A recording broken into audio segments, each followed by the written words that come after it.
Good morning and welcome to Monday, November 21st, 2022. This is my last press conference. I'll start it and begin it and then turn it over to Mayor Elect, and he can kind of talk about news going forward, but I was going to talk about some news going backwards. First off, the shirt that is sitting in front of here, which you might not be able to see, but it was given to me last week by the staff. I really appreciated it. It was all some of the things that I say. Apparently, I didn't realize that I went full Madden from Amy Miller, but apparently I did say what we did there is exactly what we did there. So that's what she put on the shirt. So, anyways, that was happy to be there. The other thing I wanted to do was again thank all the staff. I got a great picture frame that they put together for me with their signatures, and it was great to see them last Friday. Had a good time seeing several staff come by, see me at City Hall and some of the other stuff. So it was nice. It was nice to have that there, and I did at least want to acknowledge their appreciation. And stop for a couple pictures. All right. So I did very much want to at least acknowledge their appreciation, and I did want to acknowledge how much I appreciate it. It's good to see so many of them in the back of the room. How much I have appreciated working with them. I think we've done some incredible things for our community, and I'm so very happy. I also obviously would like to thank the people of the City of Pensacola. It has certainly been an honor and a privilege to serve you the last 4 years as your mayor, to come home to the town you grew up in, that your family's been a part of, and to serve as mayor is a very special honor, and I certainly have enjoyed that. I think we've done great things for the community, and we've moved things forward, even despite the adversity we talked about last week. There are a couple things that I did want to recognize that came out from last Monday that I did want to recognize going backwards, looking at things. One is we did receive restore funding. Actually, it was it's going to be out of some other oil spill related monies for Bayou Tahar. We are excited to announce $5.95 million for funding for Bayou Tahar Outfalls project. The project will add 5 underground stormwater treatment vaults along the bayou and help improve Bayou Tahar water quality. The underground stormwater treatment units were designed to remove pollutants and prevent them from discharging into the bayou. Currently, the city has about 115 stormwater treatment units throughout the city.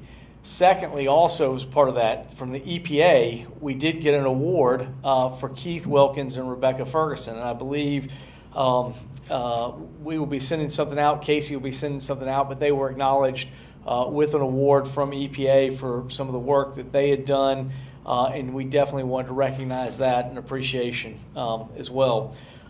Third, if you've gone by Corinne Jones right over here on Government Street, you've seen a new addition that we've made. It's been working for quite a while. LaVon Brown, who unfortunately lost her son to gun violence, has been on a campaign for a number of years to get some kind of memorial put together for parents. She has PAIN, which is Parents Against Injustice and Neglect, and so the PAIN garden is now up at Corinne Jones, and it is there. And if you get a chance to go by, it's got a couple of nice benches in the shade with some flowers. And again, she is still working to raise the rest of the money that she wanted to do with a special tribute to those who lost loved ones to gun violence. So very glad we were able to get that completed before I finished office. And I did want to say that. One last thing, I know last week I did talk to you all about I hadn't had a chance to catch up with Baptist before that. Before we met right afterwards, I did have a chance to talk to Jennifer Grove, who did confirm that Baptist Hospital will be seeking 2 awards in this next one. One was the 4.5% that we're already participating in. The city is already, but they all want to go forward with the 1.9%. And I'll sort of turn that over to the Mayor Elect as he goes forward. But that will be coming to the December meeting. It's my understanding that the 4.5 is going to be for a elder, which is one that people have to be over 55 residents, and the other one, the 9%, is going to be for a family. I think both of them are around 100 to 110 units. And so if we are successful, we could be well along the way to finalizing that 500 units within 5 years. So it's certainly things that we've been working on. I think we've almost since last February, when I kind of jumped the gun on Baptist a little bit about announcing the opportunity that we've been working on to get there. I think these things are happening. I know, talking with the Mayor Elect, that I know he's very much wants to make sure that we get there, and we do have we are able to get additional affordable housing units. So we are working. The city is working. Well, that's kind of everything looking backwards. Now I'm very happy to turn it over to our new mayor. As I said before, for the third elected mayor, well, really the fourth elected mayor and the third strong mayor, we have someone who grew up in the city of Pensacola, grew up here, has strong family ties here, and now has an opportunity to serve his hometown. It's with great, and he also, apparently we all seem to have played high school golf at some time, but it's my pleasure to welcome Mayor D.C. Reeves. Get that out of your way. Thank you, Mayor Robinson. I was delighted to see that the shirt of everything that you say, there's no 4-letter words on it that I saw, so that's good. Hopefully that tradition continues in the next administration. But I want to take this opportunity one more time to thank Mayor Robinson for these last 13 weeks of getting acclimated and being as ready to go for this job as I could ever imagine. And as you can imagine, I get asked all the time in public how things are going and and how preparation is. And I say the same thing to everyone: is I can't, after being in this process and going through this and how much I've learned in the last 13 weeks, I couldn't imagine having only 2 weeks to prepare for this type of position. So I'm very, very grateful to Mayor Robinson, to our staff, administration, everyone that has allowed us to really maximize the value of these past 13 weeks and to feel as ready to go as we possibly can be. So thank you for that opportunity to do that. Again, I don't take that for granted. A couple quick housekeeping things, and then certainly want to ask, feel free to field any questions for Mayor Robinson and myself. Let's start with tomorrow. So November 22nd, we'll have 2 special meetings, of course, in the council chambers. Starts at 11:45 with City Council, and then my swearing in will follow that immediately. And then also, I just wanted to let folks know out there, we are having a gathering that's open to the public from 4 to 5:30 at Legion Field. And I had reached out to Commissioner Lumen May and to Councilman Valerian Wiggins about doing a community celebration where we'll have barbecue out there as long as it lasts, and want to just join in the celebration together of County Commission, City Council, and the Mayor's office. So that's at Legion Field, 4 to 5:30 on Tuesday. So we'd love to see everybody out for that. Parking. We've got some free parking dates for city-owned on-street parking for holiday season. So we have Thanksgiving, November 24, 25. We have Christmas, December 23rd, 24th, 25th. And then we've got New Year's Eve and New Year's Day, December 31st and January 1st, where parking will be free in city parking lots, the blue lots, city parking lots. Just the on-street. Excuse me, on-street parking, yes, if the city on-street.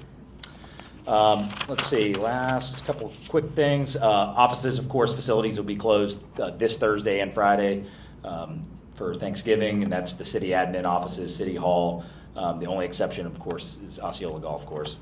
And as far as the you folks in here that have been used to coming Mondays at 10 a.m., we are going to make one change. We're going to move this press conference to Tuesdays at 10 a.m.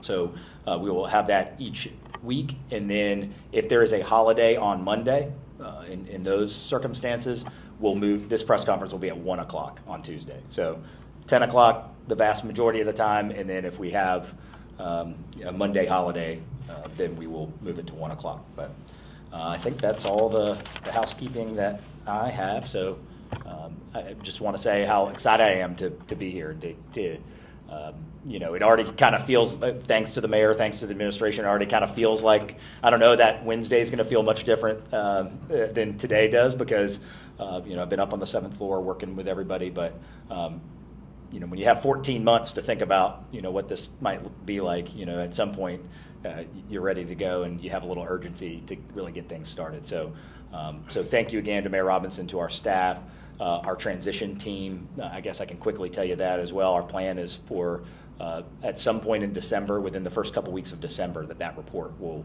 be finalized here in City Hall. And yet again, another luxury of having this runway is to be able to have a report with 29 amazing people that know so much about their focus areas. To be able to have their feedback within a matter of days of taking over is also something that is unique, and I'm very, very grateful to have that. So with that, happy to take any questions you got. Still every week on the press conferences? Yes, yeah, for the foreseeable future, that's what we'll do. Yep. Right. So, what has surprised you the most as you've enjoyed this transition period? Honestly, I guess it's part of the spirit of having such a transition period. Not too much. I mean, as Mayor Robinson has said, he's really built a good culture here, and he's got smart people in this building that know how to get things across the finish line. So, there hasn't been a big surprising thing. I'm learning to use the coffee maker. That's been surprising. I thought I was more skilled, but no, honestly, it's been great. I mean, this whole experience has been great. Not just meetings inside the building, but being able to join meetings like FEMA, FDOT, those things that are going to be part of this administration and part of this city. Those are the types of things that, again, you can't replicate that. If I were coming in without that right now, it would be a few months before I could really feel like I've got a full understanding of the subject or subject matter in each one of those things. So, again, I think not too much surprising, just because of the nature of how this has played out, and it's been very valuable to me. So Mayor Robinson had talked about some ongoing efforts like housing or Yep. reimagining the port that he's kind of expecting you to pick up. What efforts are you going to pick up, and then what might you do differently? What efforts might you do? Sure. Go a different direction.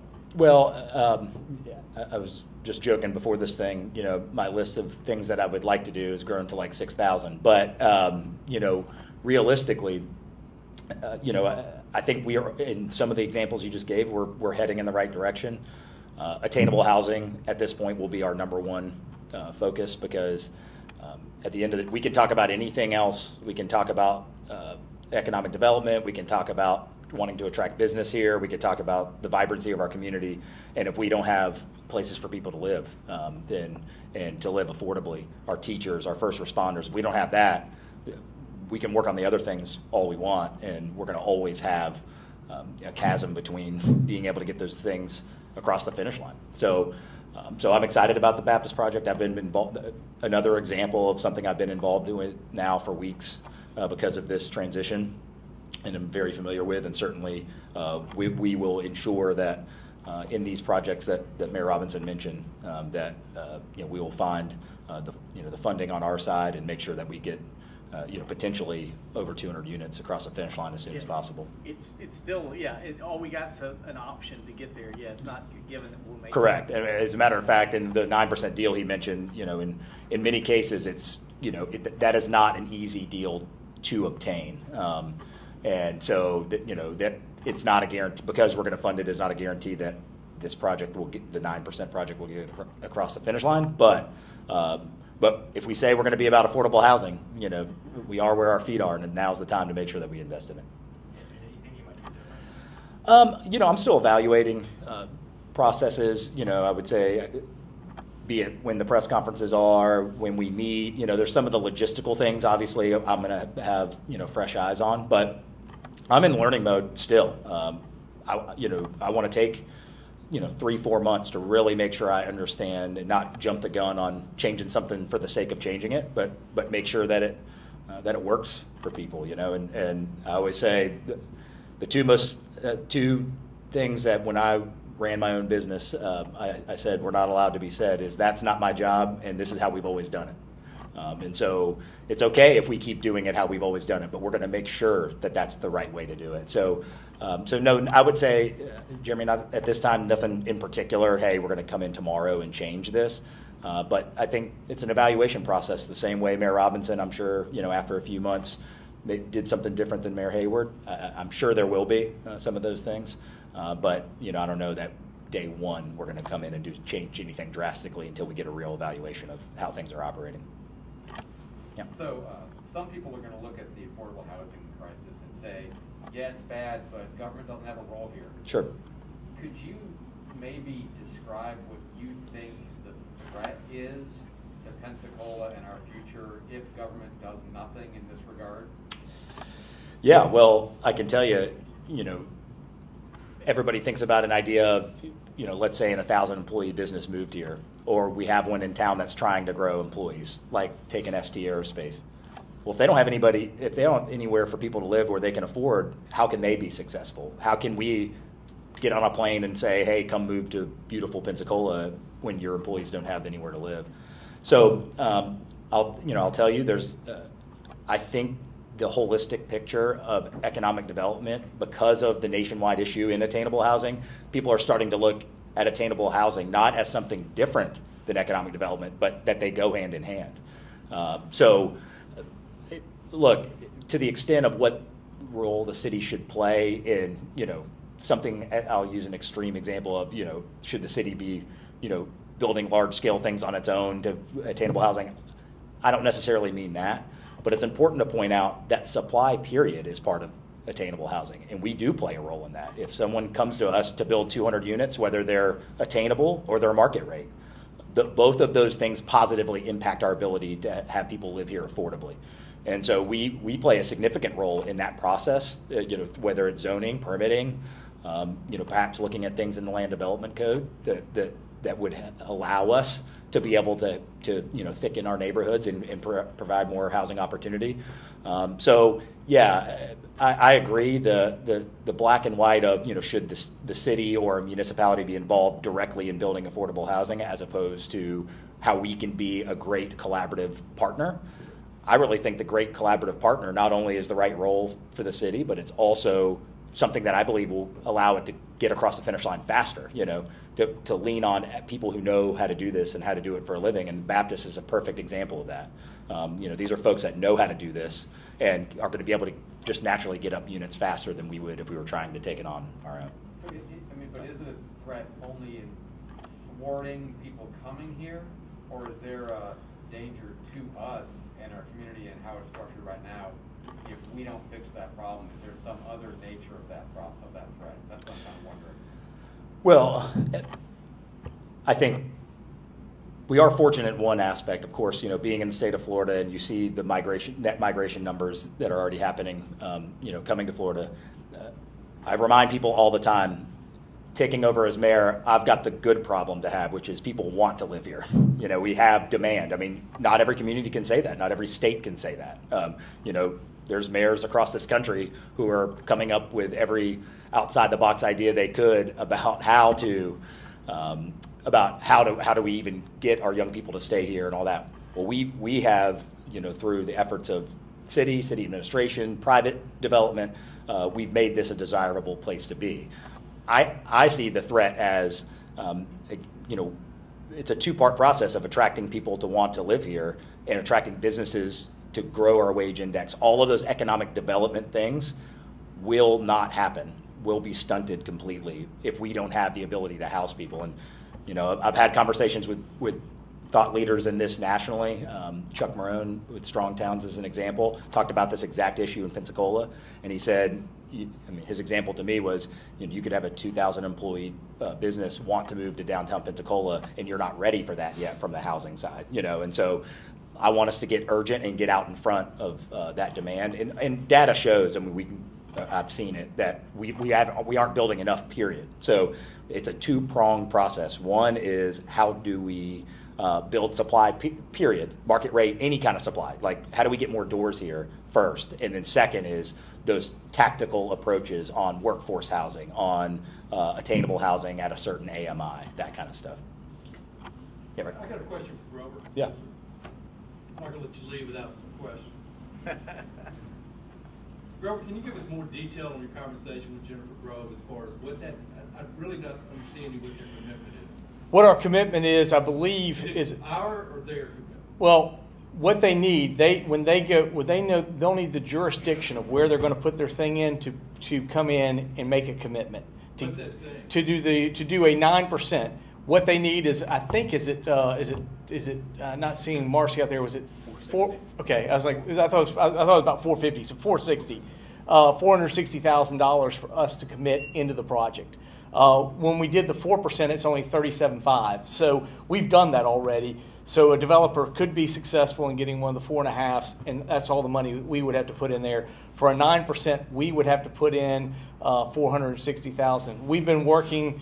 Our meetings we've brought the Mayor Elect in, Mayor Reeves. We brought him in, and we've been in this process. So I think they're ready to go to council in December and go ahead and do this, because they've got to do it then, because you have to have your application finished by the end of the year to be able to even get to have the opportunity. And again, all this does is give us a chance to sort of, it's a lottery almost system. So all we do, if we do all this, we just get a chance. If they don't get it, we don't have to spend the money. But if they get it, we'll have over 100 units of affordable house or attainable housing. So we're getting a chance at what?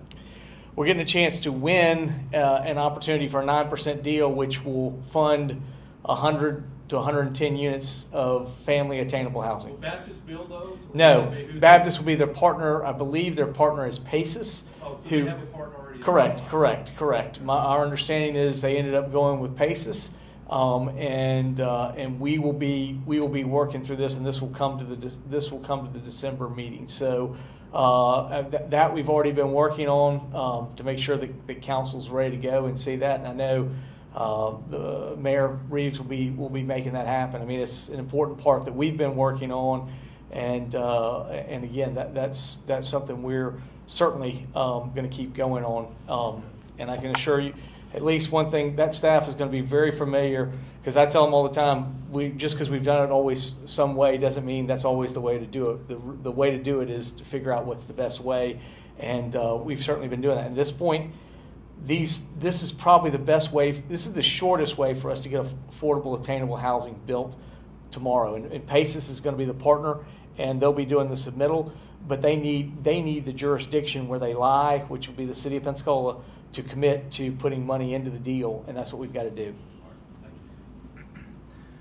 And yeah, Rick, I'll say, ultimately our contribution is required that a municipality for this housing finance, this credit, that's our participation. So that's not necessarily a direct ask from Baptist to get this deal done. Is it American Rescue money that will be used for this, or where will the money come from? We're finalizing that at this time. I would venture to say it will not be, given the fact that those are federal dollars and the timeline.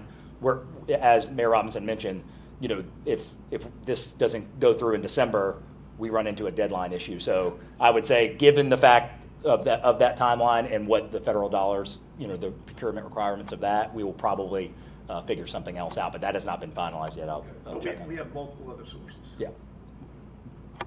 John, yeah. I noticed that you used the word attainable in lieu of the word affordable. Mm-hmm. Those have two separate meanings. Tell us why you, and I heard the mayor jump in on this, what's the difference in your mind, and why do you use the word attainable? I use the word attainable. I've learned through this process that, affordable, is more in your perspective. What's affordable to a doctor is not affordable. So how do you define affordable? What we're trying to do is get people into housing, period. So, something that they can attain. So, that's kind of the way of the world. In this world, that we're starting to use that term, and it makes sense to me. At the end of the day, what we're saying is whether you're at 60% AMI, whether you're a firefighter or a police officer, there's different levels of need, and what we want is people to be able to get in it. And so again, this Baptist project and our support of that will help us. As I'll say in the December meeting, we talk about being about attainable housing, and we all pretty much unanimously can agree that it's an issue here. This would be our best way to get urgent about it very quickly is this contribution by us, this participation. Yeah, Jim. Would and maybe we should come up with a new term for like the lower rung of the attainable, but would that be built into these projects? Like, it's part of the stipulation of how, if this financing goes through, part of the stipulations on the company would be that these units that are met at a certain AMI metric. So I don't. 80%. Yeah, yeah, and so. AMI. Yeah. So yeah, that they would not be able to finance it through this avenue without that. So that's part of the deal as well.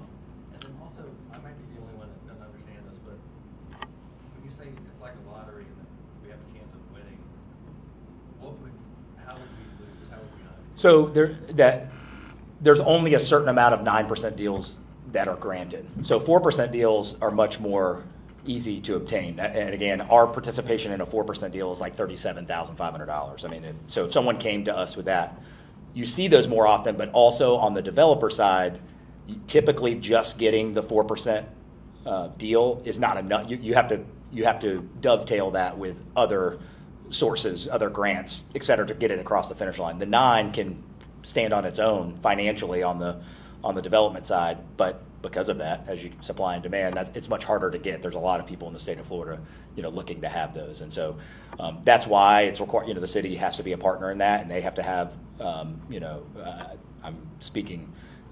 speculating here that I think the whole idea of our participation financially in that is that they want that, they want municipalities to be serious about this, and that this is a need, and that's part of our participation. So what are you defining as the exact difference between attainable and affordable housing? Because when we were, looking at the difference between the two, attainable housing is about housing that people can afford that are making around that median area income, which here in Pensacola is about $56,000. And then for affordable housing, it's for people who are making under that. So Okay. for you, what is the exact difference? Well, what I would say is I don't look at it as any different in the way I use attainable housing across, whether it's 60% AMI, 80%, 100 workforce. I talk about the whole issue as attainable housing.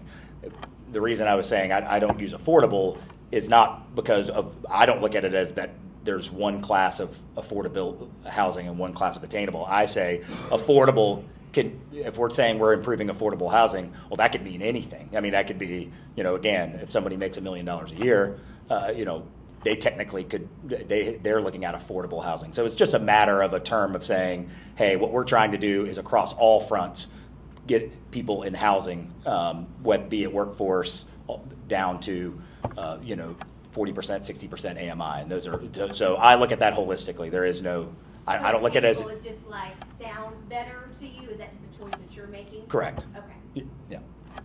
So just to clarify, you've got the 4% that's already gone through city council and been approved? No. So it doesn't. That does not have to. At 37.5 does not have to go to council. And nothing that I know of has on the 4%. Council did approve for the 37.5. We did approve that. So we've given that in. So we have that option available. So that's 100 units right there, and then the 9% would be an additional 100 units on top of that? Correct. Both of them are about 100 units. They could be anywhere from 100 to 110. I don't have the exact number, but we were given that ballpark range. What and about the total number of units for the entire redevelopment? this is only going to be a fraction. My understanding is if both of these were to be selected, you're looking at probably 10 acres, which is 20% of what Baptist has. So obviously 80% of what Baptist has will still be out there, and none of this would be on the existing hospital, which we still have to figure out a way. But I mean, I also want to commend Mayor Reeves coming in. He's been involved with us in these discussions, and we've been looking at these things. How do we make this happen? But I think the first part that starts, much like we talked about last February, is we begin to get something done, and this is the beginning part of it. So I think the overall development will continue to work. Baptist was not successful in getting somebody that was just going to blanketly take the whole thing. So I think we're going to be moving forward with a very deliberate opportunity that really requires us to work with them and wholeheartedly as we're coming forward. But the good news is, if we can get 220 units out there, and again, we still have to be selective, because what does happen, it is a lottery. Every system, every one that qualifies is given a number, and again, they only fund up to us. Their funding then comes in, and so if your number's correct, you end up getting funding. If it's not, you'll have to come back and apply next year. So that's why it's not a given that we'll get it, even though we do approve it. But it does put you in a very good situation. There are very few 9% deals. And I want to say too, Baptist, even even though someone's not coming in and master planning all 50 acres at this point, with even within what we're discussing here, they are giving a lot of thought and being mindful of, which parcel do these take, and where do we set this, if there's potentially a park, do we put this housing near the park? So, I mean, there's additional thought going into, it's not just, take 2 deals that come in, and they've been working through that. I'll let them speak to details on that, but they are being very mindful about how, even though it won't happen in one swoop, about how this could be segmented and phased to make sure that there's a collective plan for the whole parcel. So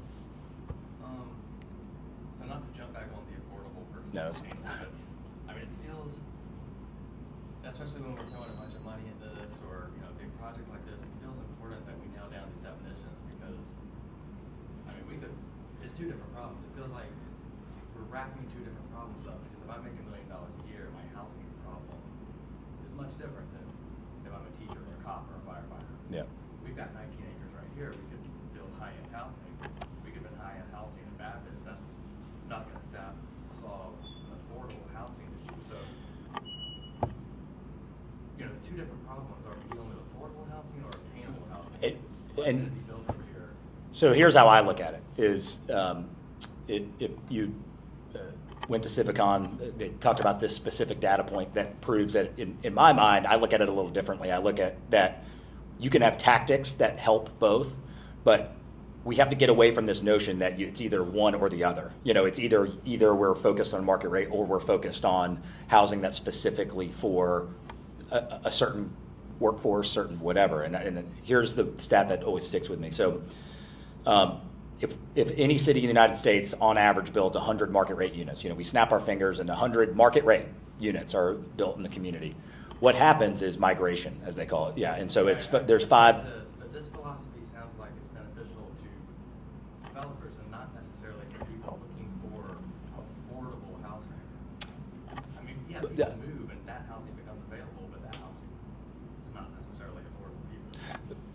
What I was saying is by the 5th migration, there are folks right now that are just in this city that are in affordable, attainable housing, however you want to define it. But they because of the lack of housing period, I might be in a house that I could only afford $900 a month or $700 a month 3 years ago, but I'm not willing to give up this place for $900 a month because there's nowhere else. There's not a $1,100 a month or $1,200 a month place for me to move to. So no, I mean, I look at the data and believe in that, and that for every 100 market rate units within 2.5 years, 5 migrations opens 40 to 45 affordable, attainable units that right now are being held by people perhaps that don't need it at that rate. So it causes a compression problem and so it's, again, I just don't believe in the idea that you have to do one or the other. We should be doing, and we have a responsibility to be doing both simultaneously. So it's not, let's just focus on building market rate. That's not what we're saying. We got to really be able to focus on both. And just using Baptist as an example, this $460,000 is an investment specifically in folks that do not make the median income in this community, and being able to provide housing for them. So we can be doing both of these things at the same time, I believe. Jeremy, there are only 2 instances that talk about specifics within the housing sort of sphere. The federal money talks about affordable housing. Affordable housing is defined by them, as the lady said here, 80% of the AMI. The state of Florida has what they call workforce housing. Workforce housing, by the state of Florida's definition, is 120% of AMI. Those are the only things that we have that are defined by something, but I do think it's critical that we reach everywhere.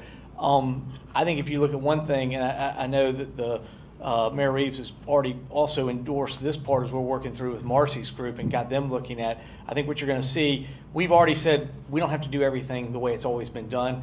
We are the first ones that implemented in an opportunity for there to be tiny homes, which they're now starting to build in that process that we annexed in off of Pace Boulevard. We're looking at all kind of options that are there. So I don't think you're going to see the city of Pensacola do things just that we've always done. We're pushing the envelope at every different area, and I think the mayor is very clear about where he wants to go in making sure that we have something for every different price, but there are only two different ones that are defined. So when you say affordable, by definition, that fits in the federal definition that's 80%, and workforce is within the state at 120%. But I believe, that doesn't stop the city of Pensacola from still working to make sure that every rung along the ladder has opportunity and inventory. Yeah. And then as everyone is, getting that opportunity, what you're trying to do is look at everyone holistically. Is there a certain plan where you have who maybe you're trying to help first, or are you trying to go and help everyone at once? I think the responsible thing to do is for us to continue to work on initiatives, and I think we have to have a lot of irons in the fire. For example, we wouldn't not do this deal with Baptist that creates 100 units for folks making below the median income because it didn't fit, our role of procedure, right? So I think we have to maximize opportunity as we can, as well as be proactive in initiatives. That's why I mentioned earlier, and Mayor Robinson just alluded to it, is we should be looking at perhaps some changes or tweaks to land development code that allow us, if there's a piece of property where it makes more sense to have more density so we can create more affordable, more attainable housing, then awesome. We should play offense the best way that we can, and also not say, well, we're not going to do something, or let's wait on that, because again, I believe that fighting this issue is there's multiple fronts here that we have to fight, and again, from just the ability to have more density, period, all the way down to specific tactics on people who are in the greatest need. Yeah. D.C., I realize you haven't been sworn in yet, but I want to ask you about Maritime Park in the future, what you think is going to happen out there. The city's got a lot of debt that depends on the service of the development of the property over there. It all seems to come down now to what the mayor calls structured parking. Do you think structured parking is still going to unlock, given inflation, given construction cost, all this goes up and down? Yeah. Well, I'll tell you. Where do you see this going? I mean, sure. Is this going to be a city project? Is this going to be a partner project? How many years are we going to wait here, given that you're no stranger to Maritime Park? Yeah, so first, I would say maybe 2.5 years ago, it was $18,000 a space for structured parking. Now it's over 32. I mean, if you think about that, how much it used to be per door to build something. Now you're at $32,000 for a structured parking space. And that gets us where our feet are today, and just not being able to make the numbers work. So as far as 4 and 5 go, that we're talking about specifically, we're going to have to go back to the drawing board there because of costs and what's happening, right now, things that are out of our control. But we are going to look at every opportunity we can, even outside of 4 and 5. Is there potential to do something on another parcel that wouldn't require the structured parking? If 4 and 5 went through, we would have to have the structured parking element given the parking need at a project of that size. If we can look, and we will look at other opportunities that, maybe that's not something that would have to go hand in hand with another build. And well, obviously, we're going to monitor the same way, developers interested in Maritime Park are going to monitor how those costs are coming. Hopefully, if we can see some relief in that front in the coming months. then you know, obviously I'm sure everybody would be taking another look at it. But you know, obviously it's disappointing for that project, and again, so many different iterations that we've had to not get something over the line. But I'll tell you, you know, we aren't going to be complacent. You know, we are going to look at every opportunity we can, because you're right. I mean, every day that goes by is where that property is undeveloped is, you know, another dollar that you know we could have had in property tax and could have had in the revenue. So I will tell you, we are going to look. You know, we aren't just going to sit idly by. We're going to look at whatever opportunity we can, perhaps even on other parcels of the Maritime. John, the hardest thing we have to do is to find opportunity cost. I think Mayor Reeves exactly. Think if we had gone ahead a couple of years ago and approved a project. John, think if we had approved the project a couple of years ago, we would be right now building spaces out there at $18,000 a space, but because we passed on that deal, it's now over $32,000 a space.